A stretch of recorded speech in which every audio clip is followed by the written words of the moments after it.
अस्सलाम वालेकुम। अरबी में, उर्दू में इसका मतलब होता है अल्लाह आपको सलामत रखे। हिंदी में इसका मतलब होता है ईश्वर आपको सुरक्षित रखे। मैं ज़ियाउल हक, अध्यक्ष सच समर्थक पार्टी। आज का वीडियो का मुद्दा है वसीम रिजवी और कुरान। देखिए भाई, इस बात को थोड़ा समझने के लिए कुछ चीज़ें हम समझ लें। पहली बात यह है कि दुनिया में दो गिरोह हैं। 2011 की जनगणना के मुताबिक पूरी दुनिया में तकरीबन 7.5 अरब आदम अलैहिस्सलाम की औलाद हैं, यानी मनु की संतान हैं। प्रथम मनु यानी एडम की औलादें हैं। और ये दो गिरोह में बटी हुई हैं। एक वो है जो मनमर्जी वाला गिरोह है, जो मन की इच्छाओं के अनुसार, मन की ख्वाहिशात के हिसाब से काम करता है। दूसरा गिरोह वो है जो किताब के मुताबिक, शास्त्र के मुताबिक काम करने की कोशिश करता है। फ़र्ज को फ़र्ज की तरह, नफल को नफल की तरह। और ये दोनों गिरोह में अल्लाह ने हमें बताया है कि क़यामत तक, यानी महाप्रलय तक जंग जारी रहेगी। और शुरुआती लड़ाई इसकी होती है इल्म को लेकर। एक गिरोह अल्लाह के हुक्म को, ईश्वर के आदेश को सामने लाने की कोशिश करता है, ताकि इस आदेश के मुताबिक हम संसार में कर्म करके, दुनिया में काम करके, मौत के बाद जहाँ शाश्वत जीवन है, जहाँ हमेशा की ज़िंदगी है, जहाँ हमेशा इंसान जवान रहेगा, कभी मौत नहीं आएगी, वहाँ वो किसी तरीके से पास हो जाए और जन्नत यानी स्वर्ग यानी निर्वाण प्राप्त कर ले।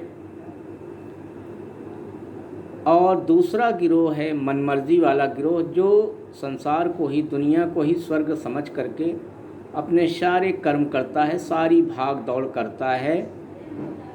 और उसकी कोशिश ये भी रहती है कि किसी तरीके से वह अल्लाह की किताब, ईश्वर के शास्त्र को ले करके लोगों में भ्रम फैला दे या फैलाता रहे। इसी को ले करके लड़ाई बराबर चलती रहती है। प्राचीन काल में पहले भी ऐसा हुआ है किताबों के साथ, आज भी हो रहा है। तो मनमर्जी वाले गिरोह ने बड़ी मेहनत से, बड़ी सूझबूझ से उसने जो फरमाने संस्कृत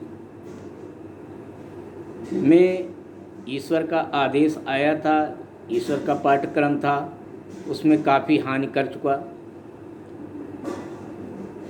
और जो फरमाने हिब्रू में तौरात आई या इंजील आई, उसमें भी काफ़ी नुकसान कर दिया, काफ़ी चीज़ें घटा दिया, काफ़ी चीज़ें बढ़ा दिया। आखिर में, अंत में अल्लाह को, ईश्वर को अंतिम अवतार पर अपने अंतिम फरमाने अरबी को उतारना पड़ा, अपना आखिरी सिलेबस जो अरबी ज़बान में है। और चूँकि अब अल्लाह ने इस किताब की हिफाजत की जिम्मेदारी ले ली है, तो इसलिए किताब वाले गिरोह के लिए पहले तो जहन में बहुत ज़्यादा तनाव नहीं लाना चाहिए, ये सोच करके कि अब कोई फरमाने अरबी को बदल सकता है या ख़त्म कर सकता है या मिलावट कर सकता है। पहली चीज़।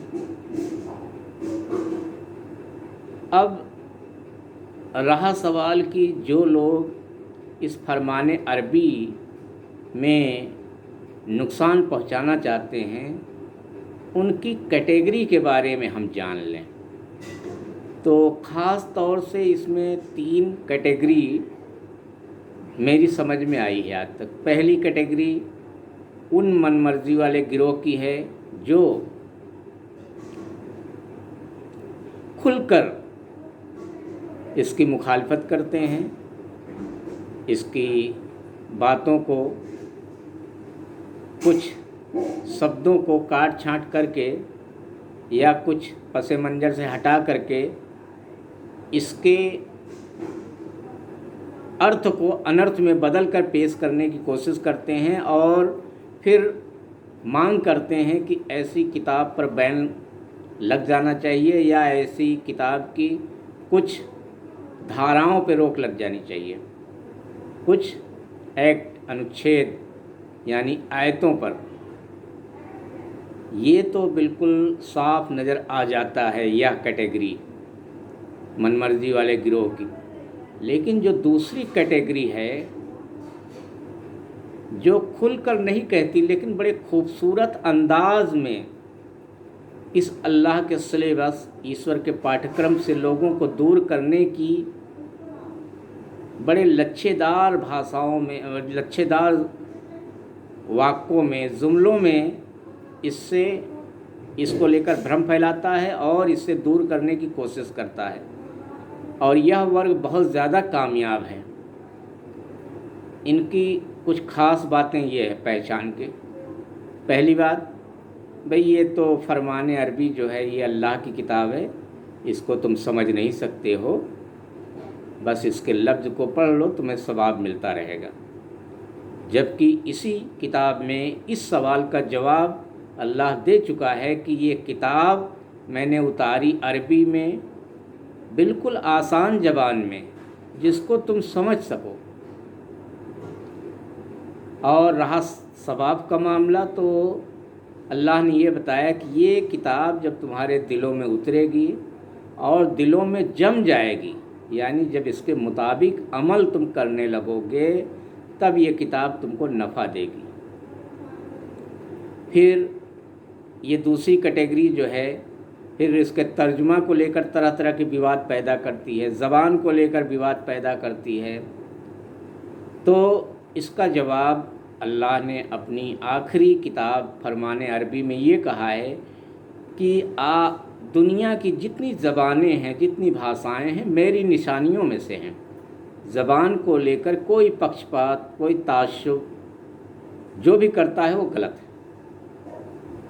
तीसरी बात, चूँकि आज से 1450 साल पहले की आई हुई पुरानी किताब, पुरानी ज़ुबान में जितने भी फरमान आए हैं अल्लाह के उन भाषाओं में, तो उस समय वो भाषा में इतनी सामर्थ्य व्यक्त करने की अल्लाह के हुक्म को, अल्लाह के सिलेबस को, तो आज भी उन ज़बानों में अगर कुरान का तर्जुमा होता है तो कहीं कोई भी दिक्कत नहीं है, बशर्ते कि तर्जुमा करने वाला, अनुवाद करने वाला सही नीयत से करे।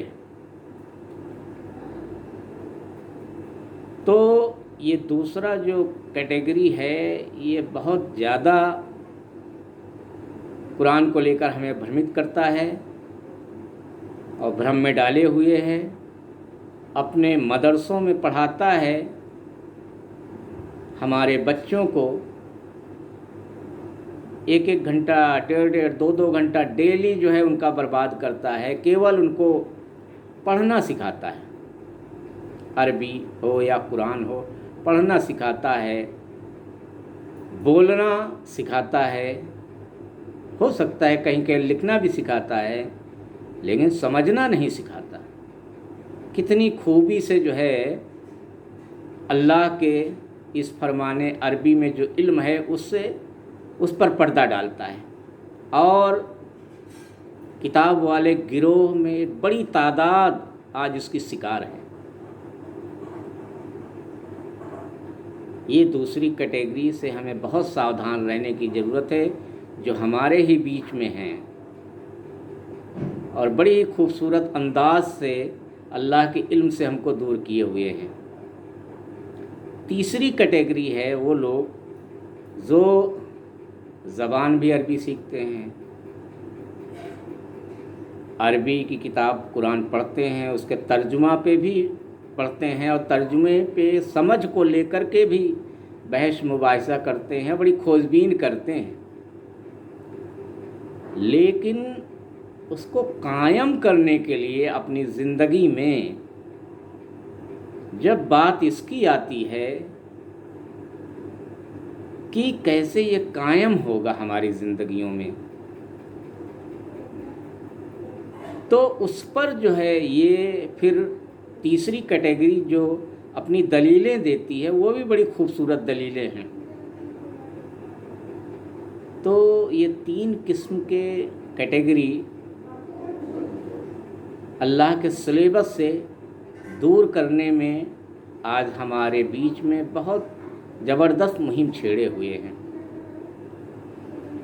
अफसोस के साथ कहना पड़ रहा है कि आज 7.5 अरब, माफ़ कीजिएगा, 2011 की जनगणना के मुताबिक पूरी दुनिया में 7.5 अरब की आबादी जो आदम अलैहिस्सलाम की औलाद की है, या प्रथम मनु की संतान है, या एडम की औलादें हैं,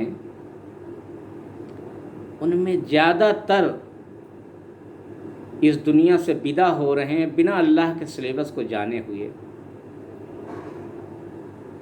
बिना उस पाठ्यक्रम को जाने हुए कि जिस पर अमल अगर करते तो वो शाश्वत जीवन, पारलौकिक जीवन जहाँ हमेशा रहना है, हो सकता है कि वहाँ अल्लाह की अदालत में पास हो जाते और बहुत बड़ा इनाम स्वर्ग यानी जन्नत यानी निर्वाण को प्राप्त कर लेते। लेकिन अज्ञानता, जाहिलियत की हालत में हमारे ऐसे भाइयों की आत्माएं, रूहें इस दुनिया से इम्तिहान देके वापस चली जा रही हैं बिना अल्लाह के सिलेबस को जाने हुए।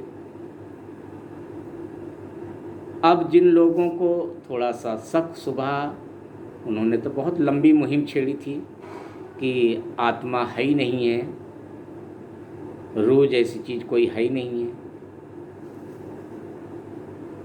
हालांकि इस चीज़ को शुरू से ही अवतार यानी ऋषि यानी पैगंबर यानी प्रॉफिट यानी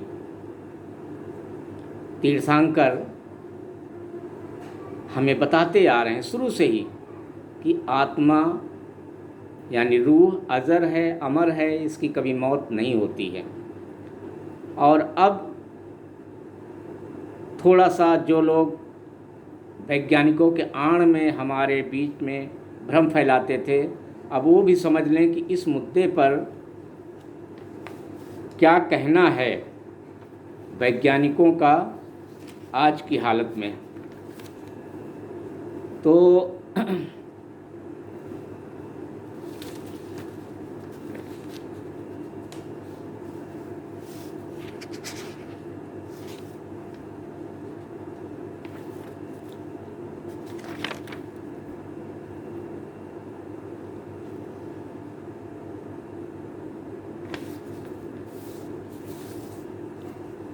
आज वैज्ञानिकों ने शोध के बाद मान लिया कि आत्मा अजर और अमर है। भौतिकी और गणित के 2 वैज्ञानिक, ऑक्सफोर्ड के प्रोफेसर सर रोगर पेनरोज और यूनिवर्सिटी ऑफ एरिजोना के भौतिक वैज्ञानिक डॉक्टर स्टुअर्ट हमरॉफ ने 20 साल शोध के बाद दावा किया है कि आत्मा यानी रूह कभी मरती नहीं, सिर्फ शरीर मरता है। मृत्यु के बाद यानी मौत के बाद आत्मा ब्रह्मांड में वापस चली जाती है, यानी रूह कायनात में वापस चली जाती है। आत्मा में निहित सूचनाएं कभी नष्ट नहीं होती, यानी रूहें अपनी पूरी मेमोरी, पूरी याददाश्त के साथ वापस जाती हैं। मानव दिमाग एक कंप्यूटर है। इस जैविक कंप्यूटर का प्रोग्राम चेतना या आत्मा है। हिंदुस्तान 9 तारीख 9वां महीना 2019। लेखक हैं मदन जेड़ा।